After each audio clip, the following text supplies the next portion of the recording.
Hello ನಮಸ್ಕಾರ, welcome back to my YouTube channel. ಎಲ್ಲರೂ ಹೇಗಿದೆ? ಎಲ್ಲರೂ ಚೆನ್ನಾಗಿದ್ದೀರಾ ಅಂತ ಅಂದ್ಕೊಂಡಿದ್ದೀನಿ. ಇವತ್ತು ನಾನು ಮತ್ತು ನನ್ನ ಅಮ್ಮ ರೈಡಿಗೆ ಹೋಗ್ತಿದ್ದೀವಿ. ಇಬ್ಬರೇ, ನನ್ನ ಫ್ರೆಂಡ್ಸ್ ಇಲ್ಲ, ನಾವು ಇಬ್ಬರೇ ರೈಡಿಗೆ ಹೋಗ್ತಿದ್ದೀವಿ. ನಾನು ಒಬ್ಬನೇ ಹೊರಟಿರುವಂಥದ್ದು ನಮ್ಮ ಮನೆಯಲ್ಲಿ. ನಮ್ಮ ತಾಯಿ ಅಲ್ಲಿ ಮುಂದೆ ಹೋಗುವ ನನ್ನ ಅಕ್ಕನ ಮನೆಯಲ್ಲಿ ಸಿಗ್ತಾರೆ. ಅಲ್ಲಿಂದ ಒಟ್ಟಿಗೆ ನೇತ್ರಾವತಿ ಪೀಕ್ಗೆ ಹೋಗುವಂಥದ್ದು ಇವತ್ತೊಂದು ಸ್ಪೆಷಲಾಗಿ ನನ್ನ ತಾಯಿ ನನ್ನ ಜೊತೆ ರೈಡಿಗೆ ಬಂದಿದ್ದಾರೆ. ಬನ್ನಿ ಸ್ನೇಹಿತರೆ, ಹೋಗುವ ನಾವು.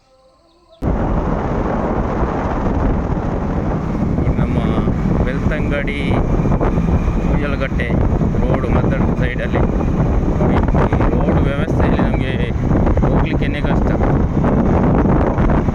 ಆ ರೀತಿಯಾಗಿ ಆಗಿದೆ. ಧೂಳು, ಟೂ ವೀಲರ್ಗಂತೂ ಹೋಗ್ಲಿಕ್ಕೇ ಕಷ್ಟ ಆಗಿದೆ ಇದರಲ್ಲಿ.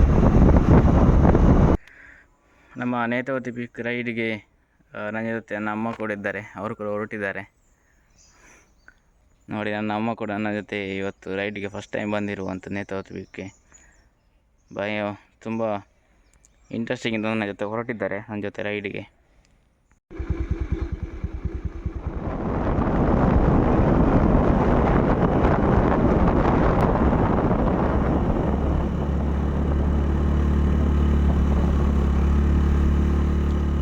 ಬಂದಿರುವಂಥ ಪ್ಲೇಸ್ ಇದು ದೇವರ ಮನೆ, ನೇತ್ರಾವತಿ ಪೀಕಲ್ಲಿ 10 ಗಂಟೆ ಒಳಗಡೆ ರೀಚ್ ಆಗಿಬೇಕು ನಾವು.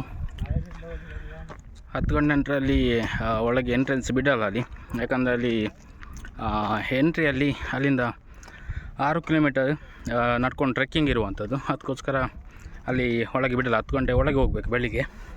ಅದಕ್ಕೆ ನಾನು ಮತ್ತು ನನ್ನ ಅಮ್ಮ ಇವತ್ತು ಅಲ್ಲಿಂದ ಸೀದಾ ಈ ಕಡೆ ದೇವರ ಮನೆ ಕಡೆ ಬಂದಿರುವಂಥದ್ದು ನೋಡಿ. ನಮ್ಮಲ್ಲಿ ಹೋಗ್ತಿದ್ದಾರೆ ಅಲ್ಲಿ. ಇದು ಇವಾಗ ಮಧ್ಯಾಹ್ನ 1 ಗಂಟೆ ಆಗಿದೆ. 1 ಗಂಟೆ ಆದರೂ ಇಲ್ಲಿ ಎಷ್ಟು ಬಿಸಿಲಿದ್ದರೂ ಕೂಡ ಇಲ್ಲಿ ಅಷ್ಟು ಬಿಸಿ ಆಗಲ್ಲ ನೋಡಿ. ತುಂಬ ಕೂಲಾಗಿದೆ, ತುಂಬ ತಂಪಾಗಿ ಗಾಳಿ ಬೀಸ್ತಾ ಇದೆ. ಅದಕ್ಕೋಸ್ಕರ ಮಧ್ಯಾಹ್ನ ಟೈಮಲ್ಲಿ ಕೂಡ ಇಲ್ಲಿಗೆ ನೀವು ಬರ್ಬೋದು ಎಲ್ಲರೂ ಕೂಡ.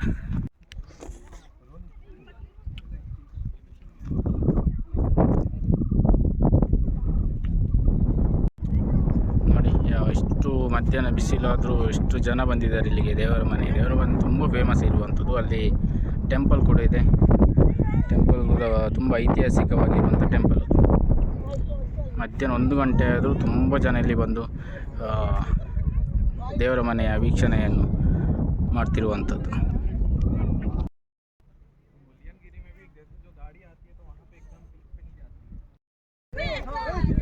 ಯಾವಾಗಲೂ ನಾವೇ ರೈಡ್ ಹೋಗುವಂಥದ್ದು. ಇವತ್ತು ಅಮ್ಮ ಬಂದಿದ್ದಾರೆ. ನೀವು ಕೂಡ ನಿಮ್ಮ ಅಮ್ಮಂದಿರನ್ನು ಕರ್ಕೊಂಡೋಗಿ, ಅವರಿಗೆ ಕೂಡ ಆಸೆ ಇರುತ್ತೆ. ನಾವೇನು ಅಂದ್ಕೊಳ್ತೀವಿ, ಅವರಿಗೆ ನಡೆಯೋಕ್ಕಾಗಲ್ಲ, ಟ್ರೆಕ್ಕಿಂಗ್ ಎಲ್ಲ ಹೋಗೋಕ್ಕಾಗಲ್ಲ ಅಂತ. ಬಟ್ ಅವರಿಗೆ ಆಸೆ ಇರುತ್ತೆ. ಕರ್ಕೊಂಡೋಗಿ ಅವರನ್ನು ಕೂಡ ಈ ಥರದ ವ್ಯೂವನ್ನು ಅವರಿಗೆ ಕೂಡ ತೋರಿಸಿ, ಅವರು ಕೂಡ ಸಂತೋಷಪಡಲಿ ಅಲ್ವಾ.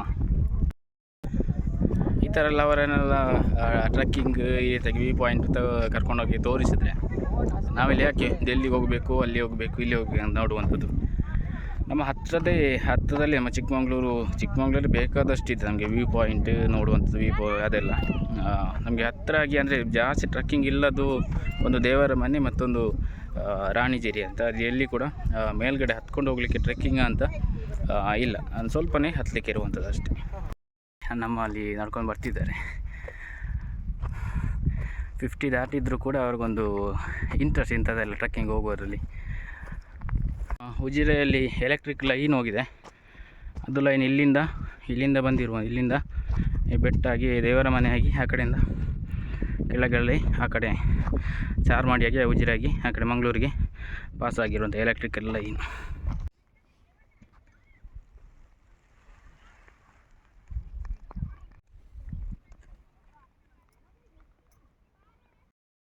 ಪ್ರಕೃತಿಯ ಸೊಬಗನ್ನು ನೋಡಲಿಕ್ಕೆ ಇಂಥ ವ್ಯೂ ಪಾಯಿಂಟಿಗೆಲ್ಲ ಬರಬೇಕು.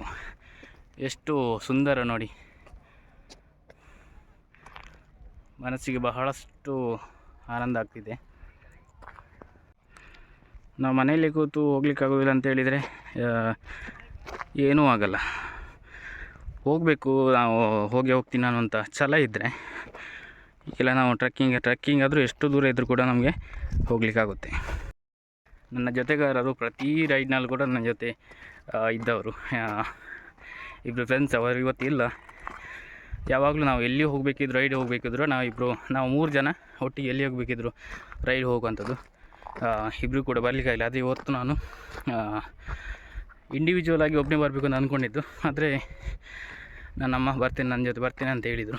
ಅದಕ್ಕೋಸ್ಕರ ಇವತ್ತು ನಾನು ಮತ್ತು ನಮ್ಮ ಬರ್ತಿರುವಂಥ ನೋಡಿ ನಮ್ಮಲ್ಲಿ ನಡ್ಕೊಂಡು ಬರ್ತಿದ್ದಾರೆ. ಅಲ್ಲಿ ಬಿಸಿಲಿದೆ, ಆದರೆ ಸ್ವಲ್ಪ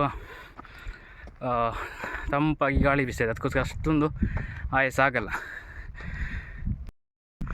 ನಮ್ಮ ಆ ಕಡೆ ಬಾಂಗ್ಲಾ ಬಾರ್ಡ್ರಿಗೆ ಹೋಗಿದ್ದರು ನನ್ನ ಭಾವನ ಜೊತೆ. ಅಲ್ಲಿ ಚಿರಾಪುಂಜಿಗೆ ಹೋಗಿದ್ರಂತೆ. ಅಲ್ಲಿ ಇಂಥ ವ್ಯೂಗೆಲ್ಲ ನೋಡಲಿಕ್ಕೆ ಟಿಕೆಟ್ ಕೊಡಬೇಕಂತೆ. ಅಮೌಂಟ್ ಕೊಟ್ಟು ಇಂಥ ವ್ಯೂಗೆಲ್ಲ ನೋಡಲಿಕ್ಕೆ ಇರುವಂಥದ್ದು. ಆದರೆ ನಮ್ಮ ಕರ್ನಾಟಕದಲ್ಲಿ ಚಿಕ್ಕಮಗಳೂರು ಡಿಸ್ಟ್ರಿಕ್ಕಲ್ಲಿರುವಂಥ ಯಾವುದೇ ವ್ಯೂ ಪಾಯಿಂಟು ಕೂಡ ಎಲ್ಲಿ ಕೂಡ ಎಂಟ್ರಿ ಫೀಸ್ ಅಂತ ಇಲ್ಲ. ನಾವು ನೇರವಾಗಿ ಫ್ರೀಯಾಗಿ ಹೋಗಿ ಇಂಥ ವ್ಯೂ ಪಾಯಿಂಟನ್ನು ನೋಡ್ಕೊಂಡು ಬರ್ಬೋದು, ಸಂಭ್ರಮಿಸ್ಬೋದು, ಖುಷಿ ಪಡ್ಬೋದು. ನಾವು ಇಂಡಿವಿಜುವಲಾಗಿ ಹೋಗ್ಬೋದು, ಜೊತೆಗೆ ಫ್ಯಾಮಿಲಿ ಎಲ್ಲರನ್ನೂ ಕೂಡ ಇಂಥ ಪ್ಲೇಸ್ಗಳಿಗೆ ಕರ್ಕೊಂಡೋಗಿ ವ್ಯೂವನ್ನು ತೋರಿಸಬೇಕು. ಯಾಕಂತ ಹೇಳಿದರೆ ನಾವೇ ಪ್ರತಿದಿನ ಹೋಗುವಂತಲ್ಲ, ನಮ್ಮ ಜೊತೆ ಇನ್ಯಾರು ಬರುವವರಿದ್ದಾರೆ, ಯಾರಿಗಿಂತ ಟ್ರೆಕ್ಕಿಂಗ್ ಇಂಥ ವ್ಯೂ ಪಾಯಿಂಟಿಗೆ ನೋಡಲಿಕ್ಕೆ ಆಸೆ ಇರ್ತದೆ ಅಂತೆಲ್ಲ ಕರ್ಕೊಂಡು ಬಂದು ತೋರಿಸಿದ್ದೆ ಅವರಿಗೆ ಕೂಡ ಖುಷಿ ಆಗ್ತದೆ.